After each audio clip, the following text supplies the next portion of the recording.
Bem-vindos ao 5 Gerações. Aqui, cada conversa é um convite para aprender, crescer e liderar com um propósito. Hoje, eu trago um convidado bem ligado à tecnologia. Há quem veja a tecnologia como algo frio, distante, matemático, mas há quem também veja como uma forma de aproximar as pessoas. Denivaldo Neto é uma dessas pessoas. Faz parte da geração que acredita que o progresso não está apenas nos algoritmos, está nas intenções. Hoje vamos conversar com um homem que transformou linhas de código em pontes de acesso, inclusão e esperança. É isso? É Denivaldo? Boa noite, Denivaldo, e bem-vindo aqui ao 5 Gerações. Vejo já muitos elogios neste texto de abertura. É verdade? Aumentamos um bocado. Sabes, Denivaldo, às vezes sinto que o país fala de tecnologia como quem fala de magia. Como se fosse algo que acontecesse fora e não aqui dentro. Mas tu sempre acreditaste que era possível construir inovação a partir de Angola. Houve um momento em que duvidaste?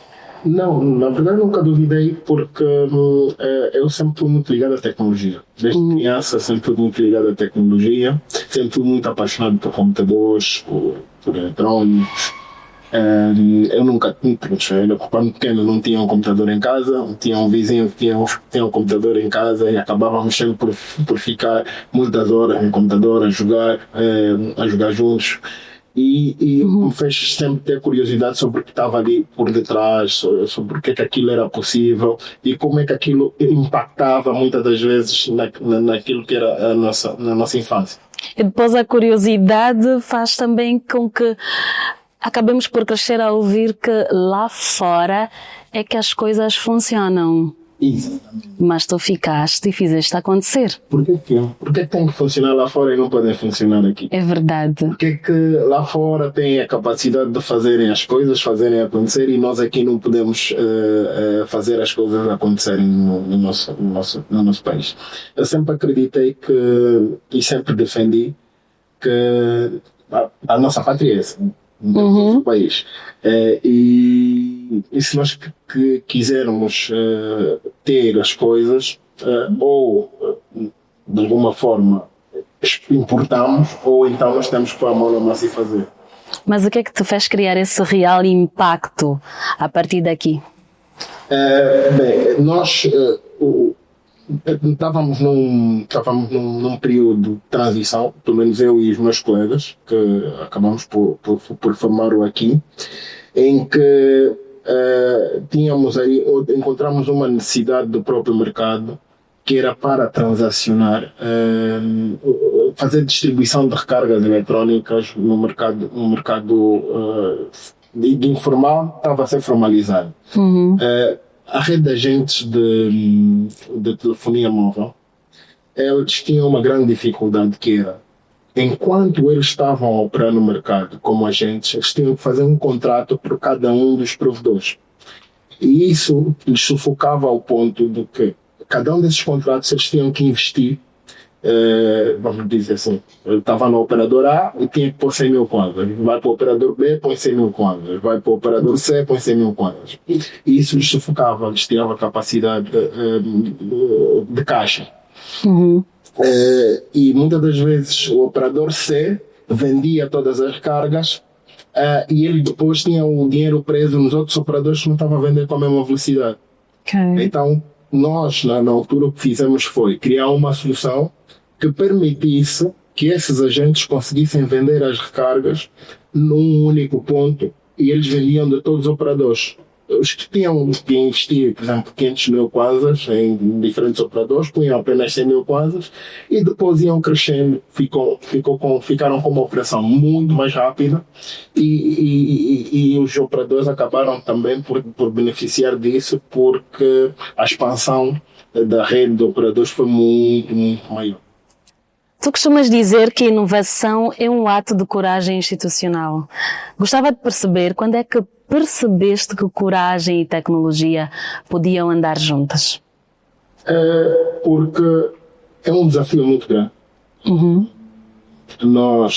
A adoção da tecnologia num ambiente como o nosso é um desafio. Nós temos que criar, ou melhor, atravessar várias barreiras, como a barreira da literacia digital, fazer com que as pessoas compreendam e principalmente trabalhar com a confiança, porque no final de tudo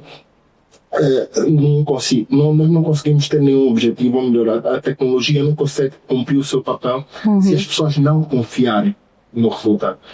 Por exemplo, no nosso cenário, nós estamos a trabalhar com tecnologia financeira e as pessoas precisam de acreditar que o dinheiro deles não vai desaparecer, vai estar dentro de um telemóvel. Agora imagina se elas não confiarem no facto. Aí vem a confiança, é verdade. O dinheiro está no telemóvel e que elas, quando precisarem de usar aquele dinheiro, vão conseguir usar e vão ter o produto final que elas procuram, seja ele uma recarga de telefonia móvel, uma subscrição de televisão ou pagamento de energia ou de água. Esse cenário é necessário as pessoas confiarem e depois as pessoas têm que ser educadas a poderem utilizar a própria tecnologia com responsabilidade e com segurança. Durante a tua trajetória, algum momento que te tenha marcado, que todo mundo achou que não fosse resultar, mas tu foste lá firme, vai funcionar? Esse momento, acho que ele acontece várias vezes. Mas há sempre um ou dois, às vezes até três, que marcam muito. Sim. Nós tivemos momentos difíceis. Nós, quando começamos como todo jovem que está a empreender, começa com um sonho. Nós começamos com um sonho estruturado e que acabamos no princípio por ter algum apoio financeiro para alavancar, que no meio do processo foi cortado. Então imagina, eu costumo brincar com isso, a dizer, nós estávamos a construir uma canoa em alto mar e depois nos disseram, olha, acabou a madeira. Boa. Então tivemos que usar tudo que nós tínhamos para acabar de construir a canoa e continuamos a remar. Uau. Então esse por acaso foi um momento difícil. Então no fundo o código era fácil, difícil era convencer as pessoas. Definitivamente. A tecnologia é uma coisa fácil e a tecnologia responde exatamente aquilo que nós pedimos. Se tu inseris um no computador, ele lá no ecrã vai te mostrar um. As pessoas não. As pessoas, eu costumo brincar com os meus colegas que quando nós mandamos um e-mail, só para ver a questão das pessoas, nós mandamos um e-mail dizer, olha, nós precisamos de fazer isso para o mercado e criar esse produto e vai ser lançado num dia tal. A outra pessoa que for receber o e-mail, se ela tiver saído de uma discussão com alguém, sei lá, teve uma discussão com a mulher, que foi trabalhar, ela quando chegar e ler aquele e-mail, ela vai ler ainda com o estado de espírito da discussão. Então pode entender a interpretação, uma afronta. Exato. Tem muito a ver com o nosso estado de espírito, né? Isso. Muito mais difícil lidar com a pessoa do que com a tecnologia. A tecnologia nós sabemos o que é que vai dar. Eu tive um professor que dizia exatamente, não nessas palavras, claro, mas é mais fácil liderar máquinas. É mais fácil liderar máquinas. Trabalhaste na Movicel e agora lideras uma fintech. Se pensares assim com calma, já estiveste nos dois lados da moeda, um das antenas e das carteiras digitais. O que é que o Denivaldo de hoje diria ao Denivaldo de ontem? Devias ter saído mais. Sério? Não, porque é assim, eu antes de começar a trabalhar numa Movicel, eu trabalhava era freelancer numa empresa de tecnologia também. E essa empresa prestou serviços à organização dos campeonatos africanos. Organizamos foi primeiro o Afrobasket, em 2005, depois o CAN de handball e depois o CAN de futebol. E na altura que organizamos o CAN Handball, nós, desafiados por um dos chefes naquela altura lá, o Cardoso, ele nos disse na brincadeira: "Epa, vocês estão aqui, já é a segunda vez que vocês estão aqui, e acho que já está na altura de vocês começarem a vir com a vossa empresa." Ele brincou assim connosco, nós levamos a sério. E eu e 3 amigos pensamos, mais eles por acaso na altura que pensaram: vamos abrir uma gráfica.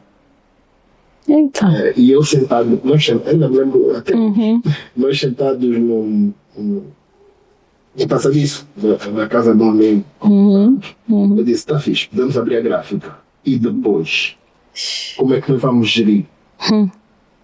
Ninguém aqui tem competência. Nós temos competência, sabemos o que é que queremos e sabemos funcionar com as máquinas, as coisas vão funcionar. Mas também, como é que nós vamos gerir a empresa que está por trás da gráfica? Gerir o capital humano, gerir as finanças, o processo todo. Nós não sabemos o que é isso. Então eu disse: "Tá fixe. Se calhar eu não vou seguir esse desafio ainda. Deixa-me ainda ir aprender como é que se faz, como é que uma empresa funciona." E na altura tinhas quantos anos? Muito bem. É a altura que tomamos muitas decisões erradas. Mas pensou bem na altura. Naquela altura, eu sempre tive a ideia de que eu tinha de trabalhar por conta própria. Desde muito cedo. Boa. Mas queria estar preparado para isso. Mas estás a ficar cota ou agora sentes que estás a trabalhar no que sempre sonhaste? Não, estou a trabalhar com aquilo que sempre sonhei. E na verdade, se eu não estivesse a trabalhar com fintech, definitivamente eu ia trabalhar com fintech. Mesmo na Movição, por incrível que pareça, e por obra de destino, sei lá, eu trabalhei na parte tecnológica, mas que lidava com o dinheiro, que era o billing. Sempre bebeste mais de experiência. Durante a estadia toda nas telecomunicações, eu sempre operei o billing e o charging, que são, sei lá, o coração da tecnologia. Criam-se os planos, tarifas. Então cumpriste com a tua palavra, foste aprender, foste melhorar, aprimorar.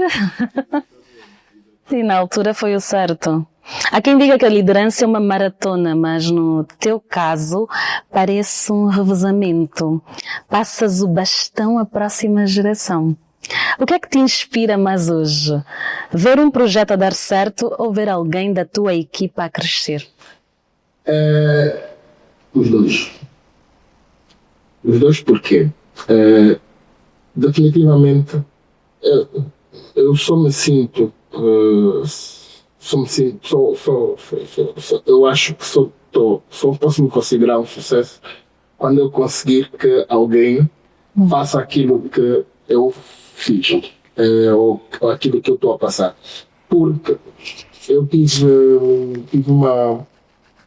a sorte de, enquanto estava numa audição, de ser recebido por um mestre de cerimónia, que vou chamar-se o Sr. Alcides Cabral. E ele mostrou-me uma vertente de liderança, que era apaixonado por desafiar as pessoas a desenvolverem-se, a fazerem o melhor de si. Eu, quando entrei para a Movição, eu pensava que sabia, porque estava saindo da universidade, curso terminado, então pensava que sabia muito sobre tecnologia. E descobri que ali não sabia nada.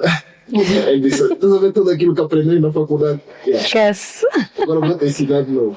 E foram-nos passando várias coisas. E desde cedo ele me deu muitas responsabilidades.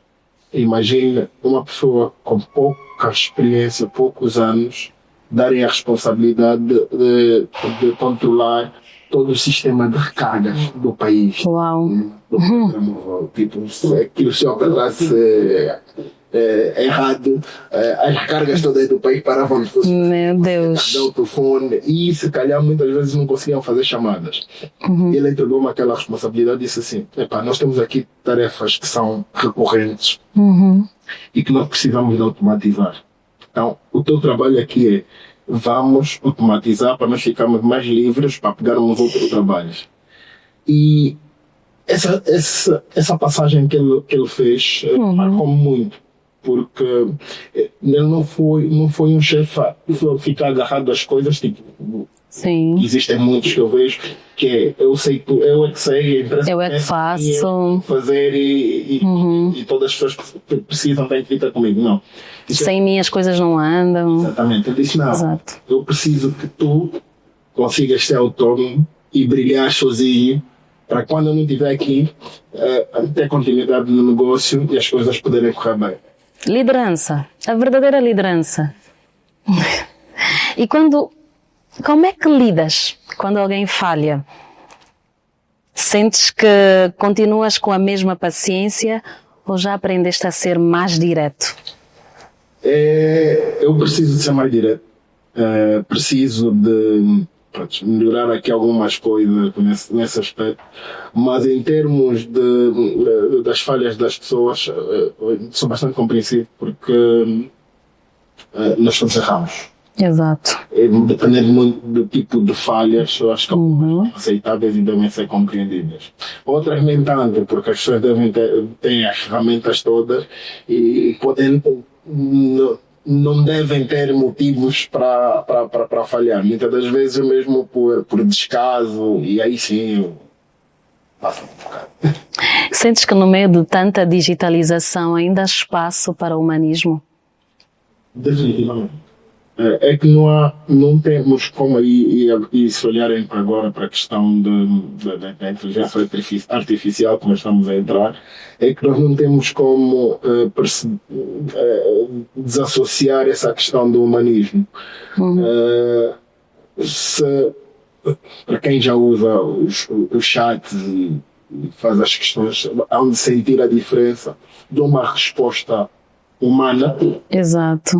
Que tem alguma sensibilidade, que tem análise comportamental, consegue perceber o estado de espírito da pessoa, como é que ela pode responder ou não, do que uma resposta de um robótica. Não vai conseguir perceber: olha, não, isso nesse momento emocionalmente instável. Então não posso responder assim, tenho que responder de forma mais cuidada.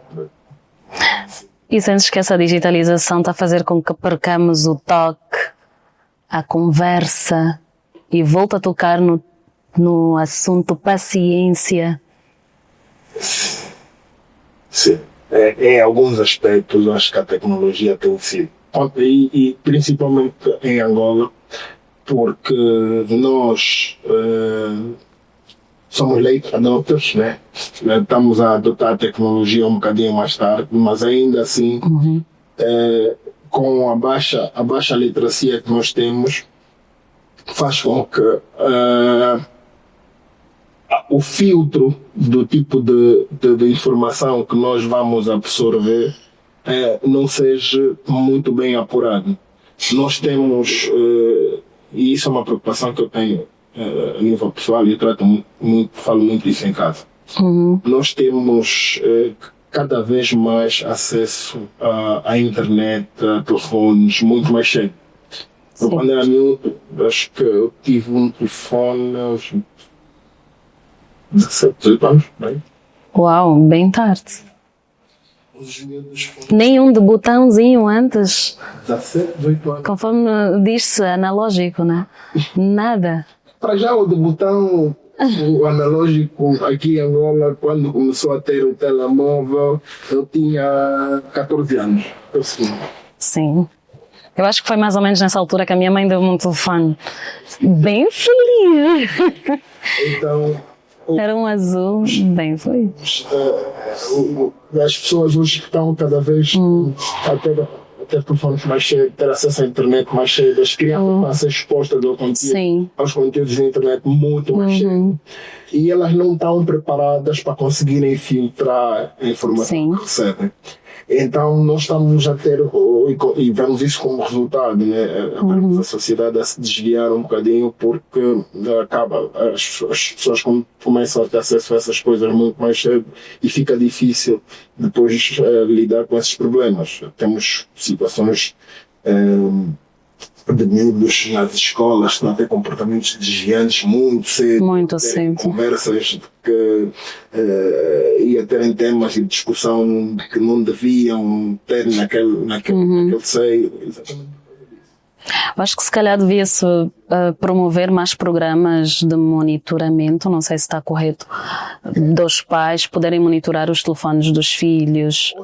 Porque às vezes dá-se telefone às crianças por uma questão de necessidade, de que a criança sai da escola, vai para um ATL, por exemplo, porque os pais estão a trabalhar, e se calhar devia-se promover mais esses programas de controle. Programas, devia-se também falar mais sobre os malefícios que isso traz para as crianças. Porque muitas das vezes os próprios pais não têm noção daquilo que são as ferramentas que os telefones hoje trazem. Devia-se também passar um bocadinho a mensagem para as próprias escolas, porque muitas das vezes as próprias escolas é que incentivam isso, criando grupos do WhatsApp para as crianças receberem matérias e informação, mas crianças que ainda não estão preparadas. Aí deviam ser os pais, exato. Então, eu acho que isso passa mesmo por uma abordagem mais transversal, a nível, sei lá, não sei se se passava uma responsabilidade a nível do governo, mas acho que devia ter uma estrutura que abordasse mais esses riscos e esses problemas. E o Danivaldo fora das tecnologias, o Danivaldo quando desliga o telefone, há um lado seu que ninguém conhece? Quem é o Danivaldo? Uma parte das pessoas acaba por conhecer o Danivaldo no lado da tecnologia. Fora disso, eu sou o Danivaldo da minha família, né? O Danivaldo do pai, o Danivaldo do marido, o Danivaldo que eu reservo muito tempo. Eu não sou uma pessoa muito extrovertida, muito saída. Eu gosto muito de passar mais tempo em casa. E fora isso, gosto muito de praticar desporto. Mas uma mania estranha, vá lá, alguma coisa. Algo que não esteja ligado às tecnologias. Mania estranha. Senhor engenheiro. Não sei se sou a pessoa perfeita para falar de mim numa mania estranha, mas muita gente já reclama comigo que eu sou complicado. Complicado em que aspecto? Sou ideia fixa, aquela pessoa que embirra com aquilo e fica quadrado, fica a ficar ali até ver uma solução e convencer as pessoas que é aquilo. E se não for? Aceita pelo menos que estava errado? Então já não é assim tão quadrado. Porque eu acho que também faz parte da personalidade dos engenheiros, enquanto não resolverem aquele problema, que for, seja o que for, não desistem. Falou. Tem assim uma mania estranha. Se tiver um problema, vou ficar a pensar nesse problema todo sempre, até resolver. Uau! Se tiver a dormir... Tira o sono. Já houve alturas em que, por exemplo, tinha que corrigir algum código na movição e que tive que acordar uma da madrugada porque lembrei de qual era o problema. A solução. Outra coisa engraçada foi... lembra daqueles temas que disse que o meu chefe na altura, o Cites, passou-me e disse, olha, vamos automatizar as coisas. Exato. Nós tínhamos um processo que corria do dia 24 para o dia 25, que era o processo de faturação todos os meses. Tinha que ocorrer de madrugada. Senão aquilo pesava e as pessoas depois não conseguiam fazer. Tá. E aquele processo... houve uma altura que ficava cansativo e aquilo calhava às vezes sextas-feiras Dia do homem. Sexta-feira de madrugada. Está a trabalhar. Estão todos na segunda. A chilar. Para nós todos miúdos. Sim, é bem difícil. Não. Todos ficavam lá a trabalhar até. Só ver a maldade do pessoal. Ficavam lá a trabalhar até as 23h30. Depois pegavam em si e iam todos para Lisboa. Tu é que és o chefe, quem tem que apresentar resultados, apesar de que é tudo uma equipa, deixavam-te a responsabilidade toda. Então o que é que eu fiz? Criei lá uma alternativa, pus aquela brincadeira no tablet e ia para Lisboa também. Só ficava no tablet. Nem sabes se estás ali ou se estás no serviço, só para fingir que saíste um bocado. Sim, mesmo. A Denivaldo representa uma geração que quer mudar o país, mas que ao mesmo tempo tem de pagar contas, liderar equipas e entregar resultados. Como é que se equilibra o idealismo com o pragmatismo? Muito difícil. É muita pressão. E a pressão não é só a nível profissional, né? Naquilo que é liderar a equipa, não é? E depois temos que conciliar isso também com a nossa parte social, né? Ser pai, ser marido, isso é muito desafiante e o nosso mercado é muito agressivo. Eu costumo brincar que para empreender em Angola nós precisamos ter 3 corações. Yeah. Um coração para empreender, um coração para a família e outro coração de reserva. Um vai dar. Foi boa. Um vai de certeza. Então é muito difícil equilibrar essas vertentes todas. Ou sente que já deixou de ser idealista? Não. Eu continuo a acreditar, continuo a defender que nós temos muita coisa para se fazer aqui. Temos muita oportunidade. Angola, muitas oportunidades. Eu acho que nós nem arranhamos ainda a superfície daquilo que nós podemos fazer. Ainda há muito que se explorar. Daquilo que nós podemos explorar, daquilo que a própria tecnologia pode trazer e pode oferecer, pode facilitar, porque na verdade a tecnologia é o catalisador, é o facilitador de várias coisas. Nós, no nosso âmbito, estamos a facilitar pagamentos. A nossa ideia é garantir que as pessoas estejam incluídas financeiramente. Nós temos uma taxa de literacia abaixo de uma taxa de inclusão que ronda os 30%. Temos 70% para aí, 60% da população que não está incluída financeiramente, e esse é o nosso desafio, mudar isso, garantir que essas pessoas estejam incluídas financeiramente, e isso vai culminar com um fator único, que é a redução da pobreza. E nós tomamos esse desafio muito a sério, que é efetivamente, só para ver como é que nós começamos com uma plataforma de agregação de agências de produtos financeiros, que faz com que produtos de tecnologia, telefonia móvel e financeiros, que faz com que uma pessoa, por exemplo, que tenha um pequeno negócio ou não, consiga ser agente e ganhar uma comissão por cada um dos pagamentos que faz, por exemplo, da televisão, da energia, da água, para as outras pessoas. Então, o que é que faz? As pessoas nas comunidades, nós tivemos na comuna de Cota, em Malais, há uns anos atrás, e eles, para pagarem na televisão, que andar 190 km. Uau! Era o sítio onde tinha um banco mais próximo. É muito. Eles conseguiam lá fazer o depósito no banco. Exato.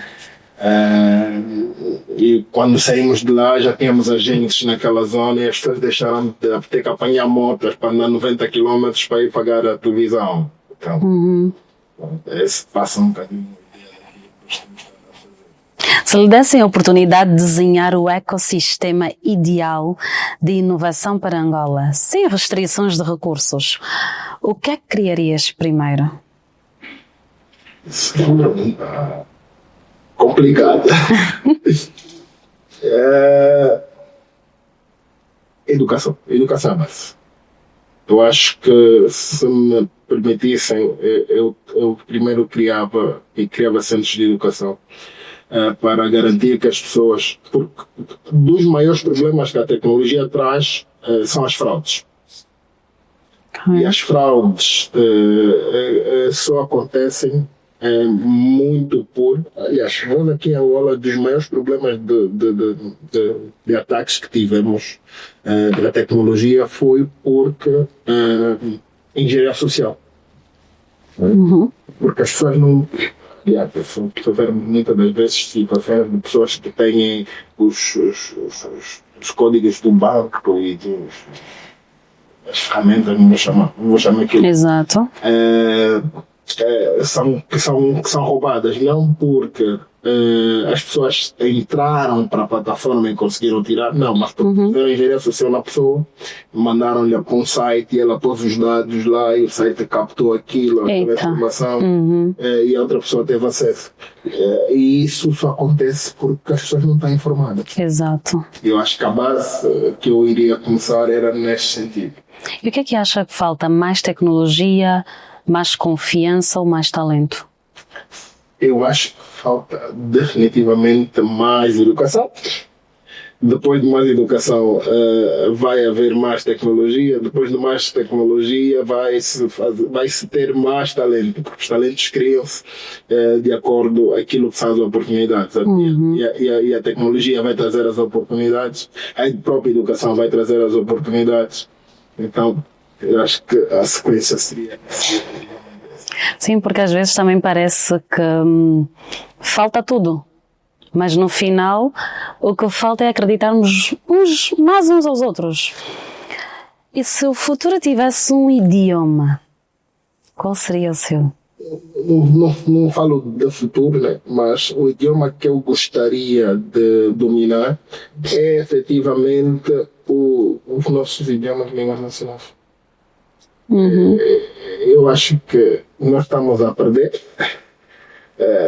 A minha geração e a geração que vem depois, as outras, acabam por dominar menos as línguas nacionais. Eu acho que se tivesse que apostar, apostava aí na recuperação disso. Gostaria de falar uma língua nacional. Muito bom. Denivaldo, se tivesse que deixar uma mensagem para a juventude, para os seus técnicos, para as pessoas com quem trabalha diretamente, que sentem-se inspirados ao Denivaldo líder. Não sei se ainda. Qual seria? Não sei se me considero ainda assim tão inspirador, mas eu deixaria a mensagem que os sonhos, né, as pessoas têm, todos nós temos sonhos e entre o sonho e a concretização só está a ação. Nós devemos primeiro acreditar. Se não formos nós a acreditar, se não formos nós a ir atrás, não há quem vai fazer por nós. Então, se temos um sonho, põe a mão na massa. Bora seguir, né? Olha, nós temos feito uma brincadeira aos nossos convidados e não vamos deixar de fazer com Denivaldo. Então, sem pensar muito, um medo. Ficar sozinho. Ficar sozinho? Assim, tipo, ficar sozinho por alguns instantes ou ficar sozinho, tipo, não ter ninguém contigo, perder todo mundo e és tu a sobrar, tipo, é nesse sentido? Sentes que já te tornaste amigo desse medo? Não. Então ainda é um medo que te corrói. Um livro.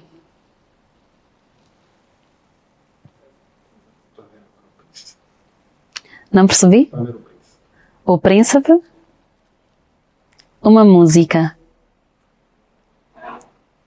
Pode ser uma música, um estilo musical.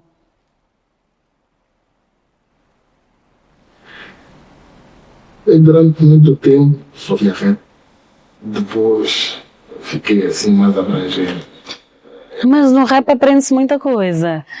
Eu lembro-me que ouvia muito rap a caminho da faculdade. Ouvia muito Abdiel. Os rappers são os maiores. Exato. Então aprende-se muito. Muito. Um filme.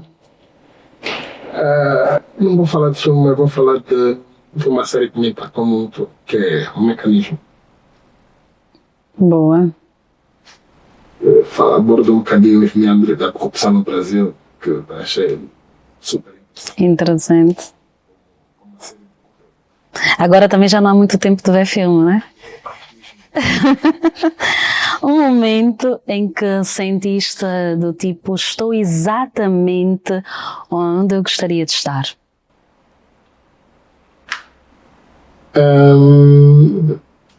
Agora,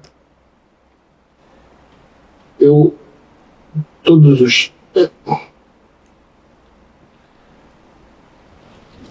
passos que eu dou acabam por ser praticamente projetados. E eu acredito, eu vou fazendo planos, daqui a 5 anos eu quero estar a fazer isso, daqui a 5, e hoje eu sinto que eu estou exatamente onde eu projetei estar, né? E um momento em que duvidaste de tudo? Quase todos os dias de manhã. Meu Deus! Sério, quase todos os dias de manhã a gente acorda e se pergunta se está a fazer as coisas certas. Se estamos... porque todos os dias de manhã acaba sempre por tomar um choque de realidade. Às vezes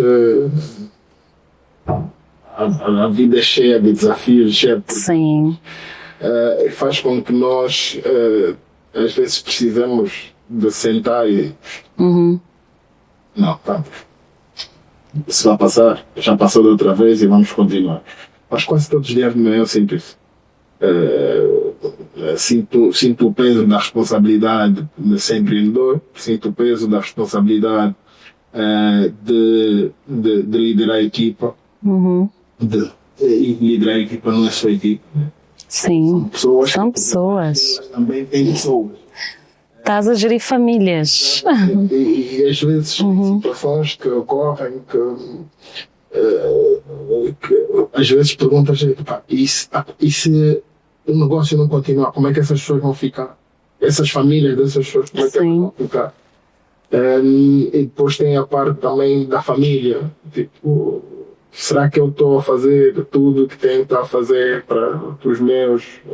Será que eu não podia fazer mais para eles terem mais? E esse desafio é diário. E de onde é que surge esse espírito empreendedor? Herdou de alguém? Inspirou-se em alguém?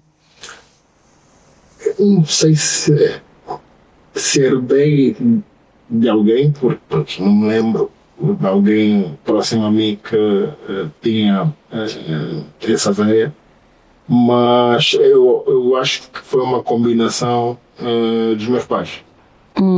Sim, o meu pai foi militar e ele é sempre tem aquela vertente da retidão, passar, de orientar, de cuidar. E depois tem a minha mãe que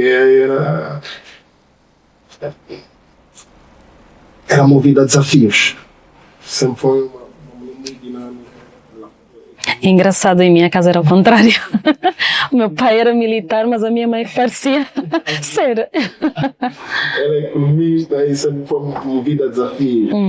Eu sempre fui muito ligado a isso. Acabei por, nessa vertente, também imitar essa parte. Eu, desde miúdo, as minhas irmãs gozam comigo a dizer que você definitivamente você ia ser empreendedor, porque eu colecionava aquelas frasquinhas de perfume e depois negociava Com a loja. Os rapazes passavam lá debaixo do meu prédio e compravam as faixas de perfume. Não sei se era para fazer o quê, mas eu acabava por colecionar aquela brincadeira e vendia e ia tendo o meu dinheirinho. Coisa pouquinha. Não, mas que na altura já significava muito. Olha, as suas irmãs pelo menos tiveram essa visão. 11 anos quando fazia isso. Mas é assim onde se começa. E elas para perceberem, sim. Tens toda esses frasquinhos, o que é que já guardavas aí os teus troquinhos. Mas há alguma pessoa que inspira a tua liderança? Continua a ser a mesma pessoa? Até hoje.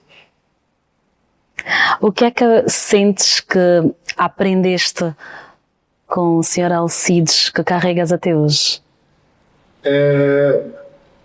A paixão.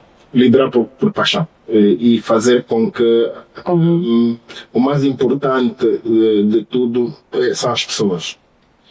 E uma coisa que eu admiro e tento passar é exatamente isso.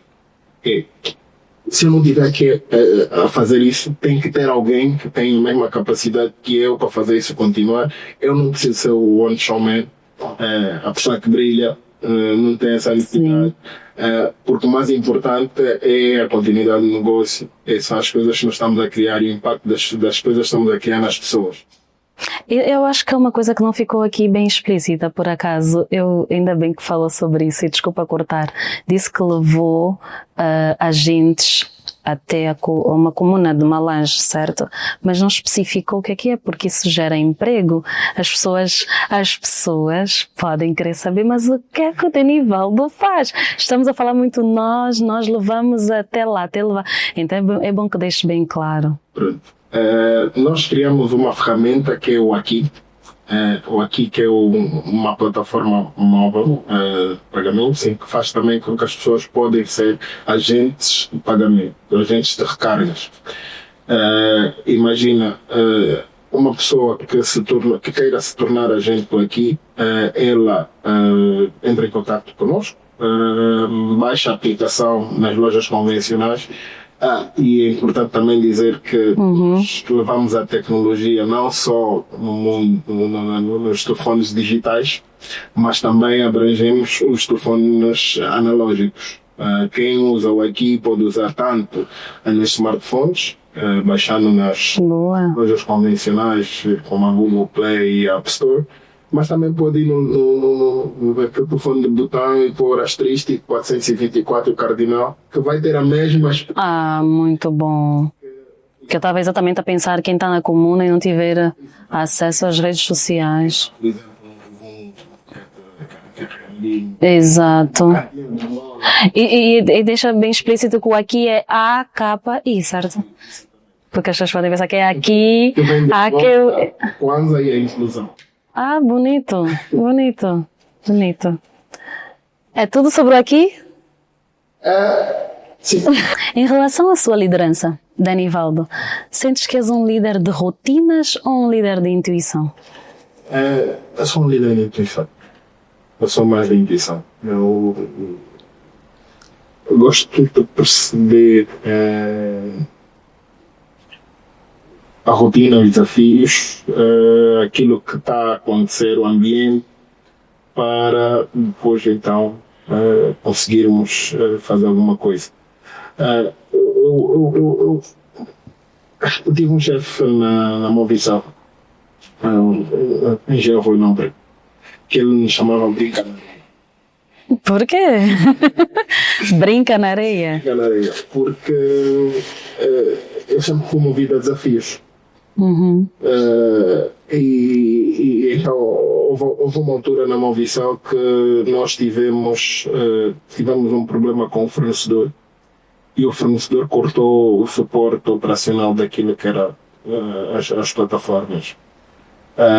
E nós tínhamos, e aquilo criava um grande impacto no negócio, porque nós não conseguíamos gerar faturas nem cobrar as pessoas pelo serviço prestado, e muitas das pessoas depois temos o risco de que no final do mês as pessoas deixariam de conseguir fazer chamadas.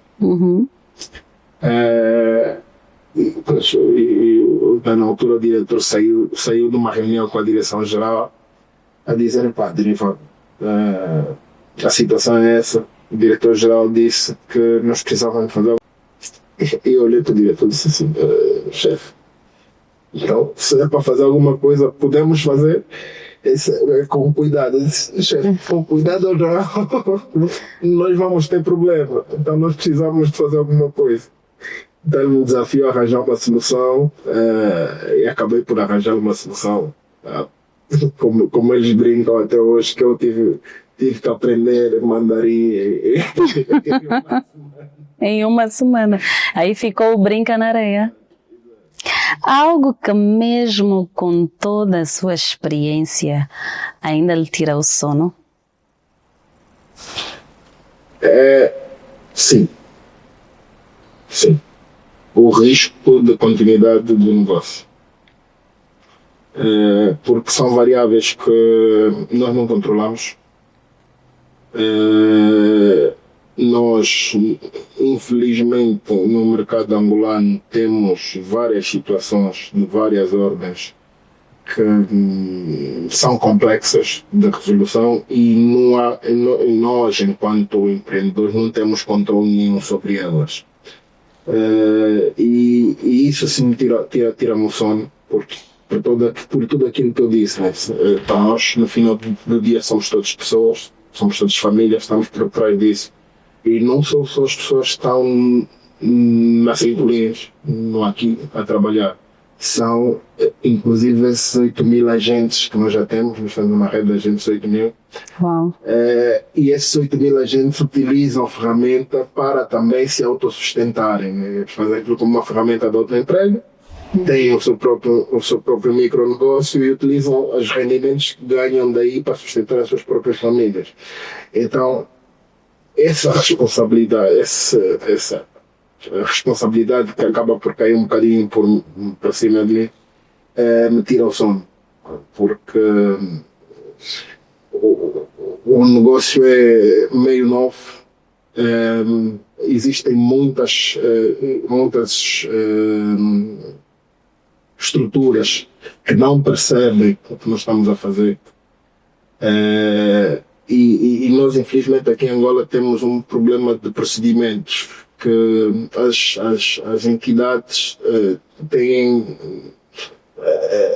muito pouco desenhados por seus procedimentos. Quando se muda as pessoas, muda-se a forma de fazer, e isso cria um risco muito grande de continuidade do negócio. Vou dar um exemplo básico na justiça, por exemplo. Exato. Nós, ao fazer negócio, acabamos por ter a questão das fraudes e não sei quantos, em que nós já interagimos com a justiça. Hoje já há um procedimento estabelecido de interação, mas sempre que muda uma pessoa, devemos ter aquele cuidado de falar, de interagir com aquela entidade novamente para que ela perceba um quadro de procedimento, porque senão, fora daquilo, o processo meio que fica parado. Já sentiu alguma vez no meio da tua trajetória uma pressa? Acho que sim. Nós todos somos uma pressa para alcançar metas, uma pressa para se tornar no que é hoje. Todos os santos dias nós somos pressionados por vários motivos. Não, mas o Denivaldo, de forma particular, na tua carreira. Nós como seres sociais, acabamos por mover em núcleos. E há sempre aquela pressão social de nós olharmos para o lado e vermos as pessoas que estão connosco a realizarem certas coisas. Exato. A conseguirem fazer certas coisas que acabam sempre por nos pressionar a querer também conseguir fazer, e nós não estamos naquele tempo de fazer. E uma coisa que a minha mãe sempre me disse, o tempo não é teu, o tempo é de Deus. Então eu aprendi a confiar nessa palavra. O que tiver que ser meu há de vir. Então é só esperar. Quer dizer, não esperar ficar parado. Sim. Não, mas é fazer acontecer e esperar que as coisas aconteçam. Porque infelizmente, e isso acontece muito, essa pressa que nós temos acaba sempre por nos fazer tropeçar. Nós não acabamos por não atingir e perder aquilo que nós já conseguimos granjear. Então esse controle tem que haver esse equilíbrio. Disse que o Aqui já tem 8.000 agentes e é um projeto novo. Como assim? Aqui, quanto tempo tem o Aqui?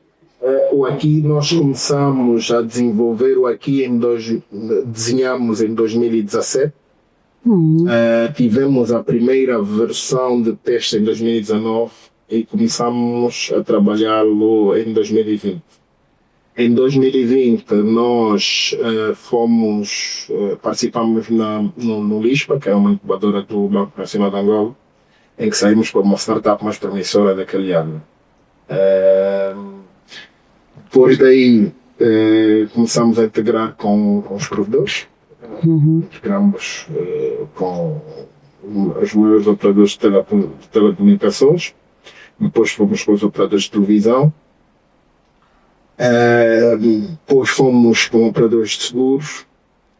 Depois fomos com operadores internacionais, porque estão aqui também pode-se pagar a Netflix, Spotify, os serviços internacionais se pagam sem kwanzas e as pessoas podem ter acesso a. Muito bom.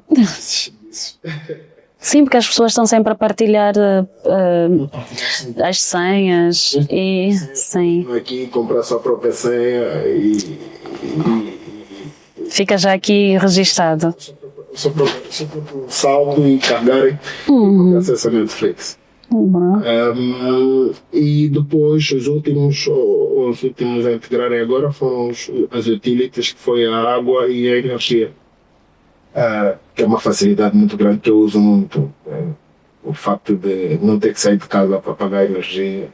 Eu recebo uma SMS com o código da recarga da minha casa, pego, vou no computador e ponho. Sim. E antes eu tinha que sair de casa, muitas das vezes, ir até a loja eu saía de casa e ia até a loja ali da sede da BN. Sim. Para comprar a recarga, para voltar para casa, para poder pôr. Mas hoje há muitos outros aplicativos. É sempre bom explicar quais são as vantagens de ter o Aqui. Assim, não vou desmerecer os outros aplicativos. Exato. Mas definitivamente o Aqui é um agregador. No Aqui encontras tudo. E para além de encontrar tudo, é muito mais rápido e muito mais intuitivo usar o Aqui. E não tens a dificuldade da internet. Olha, uma grande vantagem. Danivaldo, assim, em forma de remate final, se tivesse que deixar uma mensagem para a Angola de 2050, daqui a 25 anos, o que é que diria?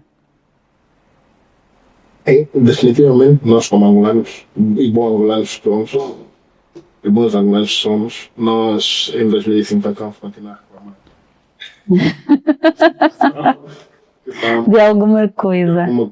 E eu lhes diria, olha, nós já vivemos sem tecnologia, sem telefones móveis, já vivemos sem internet, já vivemos com estradas de 2 faixas, quase uma,